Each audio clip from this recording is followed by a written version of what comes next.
Bonjour tout le monde, voici la première vidéo sur nos 4 petits lutins qui analysent les informations intéressantes sur un triangle rectangle. On commence avec Scratch qui lui nous fait le calcul d'hypoténuse. Donc, pour rappel, quand on appuie sur le drapeau vert, 3 cm pour un côté, 4 cm pour l'autre, il ne se passe rien, d'accord? Il faut que je clique sur les personnages pour déclencher les programmes. On appuie, il nous fait le calcul d'hypoténuse. Ce programme, on l'a déjà fait en très grande partie. Je vous enjoins donc à regarder les vidéos précédentes sur nos 3 lutins pythagoriciens. La seule différence, ça va être essentiellement de l'interface utilisateur, puisque cette fois, les valeurs sont rentrées lorsqu'on appuie sur le drapeau vert. Et ce n'est pas un des lutins qui porte les variables, c'est en fait l'arrière-plan qui permettra d'avoir accès aux variables pour tous les lutins. Les variables, j'en ai créé 3. Le premier côté à 4 cm, le deuxième côté à 3 cm. Et la variable TMP, temporary, c'est une variable qui va me servir à stocker les calculs que font les lutins.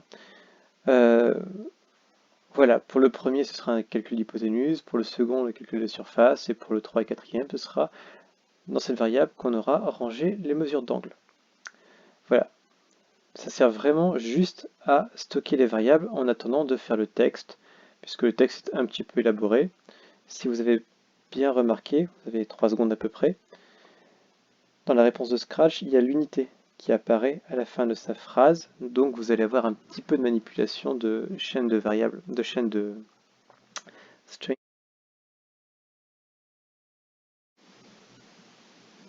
Commençons par jeter un petit coup d'œil sur le programme installé en arrière-plan, sur la scène.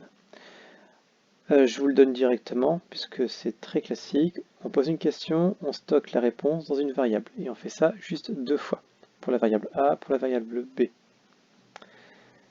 Maintenant, regardons un peu le programme du lutin. Voici le programme décomposé. On a ici notre variable temporaire qu'il va falloir remplir. On a ici les 2 lignes de texte. Arrondi de ça fois 100, regroupé, etc. Tout ça, on l'a déjà vu précédemment. C'est parce que faire un arrondi au centième nécessite une petite astuce, diviser par 100, multiplier par 100.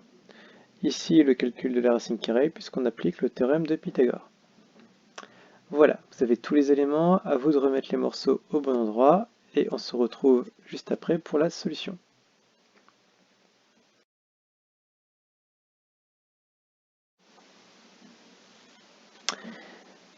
On y va pour la solution du problème. Donc, on va stocker dans la variable temporaire le calcul de la racine carrée. Hop, on va mettre ça là. Ensuite, on va proposer la première phrase de texte et ensuite la deuxième phrase du texte. Et là-dedans, on va mettre le calcul de l'arrondi au centième de la variable temporaire. Et voilà. Vérification, est-ce que tout ça fonctionne? Blablabla, valeur approchée, 5 cm. Et voilà, terminé. À vous de reproduire ce programme, à vous d'essayer de le comprendre, à vous de me l'envoyer dans 2 semaines. Bon courage!